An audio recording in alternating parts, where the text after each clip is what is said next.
উফ, মাথাটা ঘুরাইতে আছে, কেমনে যে আজকে কাজ করমু। আজকে আবার শুক্রবার, ভালো মন্দ রান্না করানো লাগবো। উফ, কত দাঁড়াইবার শক্তিটাও পাইয়েন না। বাসার কেউ আইসা তো একটু হেল্প করতো না। দেখি শাশুড়ি আমার একটু ডাক দিছাই আইয়েনি। শাশুড়ি আম্মা এখানে আইয়েন চাইন। কি বৌমা, কি হয়েছে? আম্মা শরীরটা আজ আর ভালো লাগেন না, আজ এখানে রান্না হেল্প করেন চাইন। আর এদি কাম করাইবার যত বাহানা কেন? বৌমা, আরও শরীরটা সকাল থেকে বালানো। তোমরে কোমো কোমো ভাবতেছি, কিন্তু আর কইতে পারি ন। হারা টারা আজ ঘুমাইতে পারি ন। শরীরে স্বস্তি পাইয়েন না কোনো। আই যাই একখানা শুই, তুমি আস্তে আস্তে করো। আচ্ছা আম্মা, ঠিক আছে, আনে যাই শোন।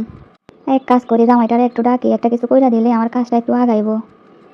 কই গো, শুনছো? একখানা এদিকে আইও। কি কইবা, রোমে যাইয়া তো কইতে ফাইতা। আর শরীরটা আজ একদমই ভালো নয়, একটু কাজে হেল্প করে দিবা। আমারে কো, আম্মা তো আছে, আয় কাজ করলে কেমন একটা দেখায় না। আমারে কইছিলাম আমার শরীরটাও নাকি বালানো, আম্মা যাই শুইছে। তাই বলে আয় কাম করতে পারি? মানুষ দেখলে কিতা কইব? মানুষ আবার কোত্থেকে আইলো? ঘরের মানুষে তো। আর এই ঘরের মানুষ এতে, ঘরের মানুষ দেখলে কি ভাববো? বউ অসুস্থ, বউয়ের কামে একখানা হেল্প করে দিবা, ঘরের মানুষ কি ভাববো?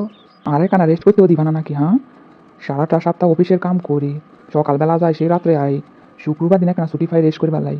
আচ্ছা, আন্ডা কোনো ছুটির দিন নাই? যে দিনটা মন ফান করলে একখানা রেস্ট করতে পারমু। আচ্ছা, আর একটা ছুটির দিন দিবা? এটা কোনো কথা হইলো? ঘরের কাজকর্ম করবে, ইনি আবার ছুটির দিন কি? চাইলে তো যে কোনো সময় শুয়ে বইয়া রেস্ট করতে পারো। তাহলে একটা দিন ঘরে সম্পূর্ণ কাজ কইরা দেখো, কতক্ষণ রেস্ট করা যায় আর কতক্ষণ কাজ করা লাগে। মহিলা মানুষ ঘরে থাকবা, ঘরের কাজ করবা, এটা এত স্বাভাবিক। তাই বলে কি মহিলা মানুষ একটা যন্ত্র? তাদেরকেও শরীরের কোনো অসুস্থতা থাকতে পারে না, আর অসুস্থতা শরীর লই কাজ করন যায়। তুমিও তো, তোমার যেদিন শরীর খারাপ থাকে অফিসে তুমি ছুটি নো। আরে অফিসের কাজ করা আর ঘরের কাজ করা সম্পূর্ণটা আলাদা। তাহলে আমিও একটা বাহিরের কাজ নিই, ঘরের কাজ বাদ দিয়া। কি সব বলতাছো এগুলা? ঘরের কাজ তো সহজ আর বাহিরের কাজ তো কঠিন, তাই না? তাইলে বাহিরের কাজটাই করি, মাস শেষে ঠিক স্যালারি পামু, অসুস্থ হলে ঠিক ছুটি নিতে পারমু, সপ্তাহে একদিন খুব ভালো করে রেস্ট নিতে পারমু। মহিলা মানুষের আবার কিসের শুক্রবার? যেসব মহিলারা বাইরে চাকরি করে তারাও শুক্রবারে বাসার কাজ করে, জানো? তাইলে তুমি একো মহিলা মানুষ কি যন্ত্র? দূর, তোমার লোক কথা কই হাইতাম না। যাই হোক, তোমার কাজ করতে ভালো লাগলে করো, নাহলে রাখি দাও। যার কুদা লাগবে হেতে রান্না করে খাইবো। তুমি কি আর আমার পরিস্থিতি বুঝবা? তুমি তো তোমারটা বলি চলে যাইবা। রাখো, আমি তো অন্য দিরে পাঠাই দিয়ে। আর ও ননদিনী, ও আসলে তো কোনো কাজই করে না, উল্টা আমার কাজগুলো নষ্ট করে দে। আসলে মেয়েদের জীবনে কেউ আপন না, নিজের ভালো থাকা নিজেরাই গইরা নেওয়ার লাগে। হাজবেন্ড না হয় যদি বুঝে, তা না হয় এক রকমের হয়। সবাই ঠিকই রেস্ট করে, শুধু বাড়ির বউয়ের কোনো রেস্ট নাই, কোনো অসুস্থতা নাই। যাই হোক, রান্না তো শেষ হয়েছে, যাই রুমে যাই একখানা শুই। কি গো বৌমা, ভাত খাইতে দিবা না? রান্ধি আইসি, বাটটাও কেউ নিয়ে খাইতে পারতেছে না। আচ্ছা, সবাইকে ইচ্ছে করি এমন করের? আম্মা হয়তো কইছে আমার শরীরটা খারাপ, একটু একটু খাবারটা নিয়ে এখানে নেরা। হ, দুগা রান্ধিয়া যাই রইছ।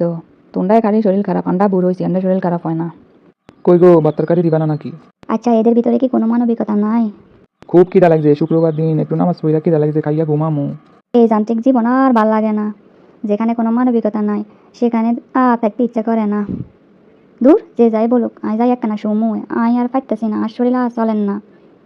এদের জন্য যত করবো তাও এদের মন বইত না। অসুস্থ শরীর, তাও কেউ একটাবার কইব না তুমি রেস্ট করো। খোকা, খাবার লইখা দিত নয় খাবার। রং দেখে আর পাসি না। ছুটির দিনটাও একখানা শান্তি নাই। হায় রে জীবন, এতদিন যে করে গেলাম, কোনো নাম নাই সেগুলার। অসুস্থ শরীরে মাত্র রান্না করি আইসি, তারপরেও খাবারটা মুখের সামনে দিই না, এই জন্য যত কাহিনী। আজকে ও চাইলে তো ঠিকই হোটেল থেকে খাবার আনতে পারতো, আর সবাই লইয়া একদিন রেস্টুরেন্টে খেতে যাইতে পারতো। হ্যাঁ ঠিক আছে, সবার এটা সামর্থ্য হয় না, কিন্তু যাদের হয় তারা তো পারে।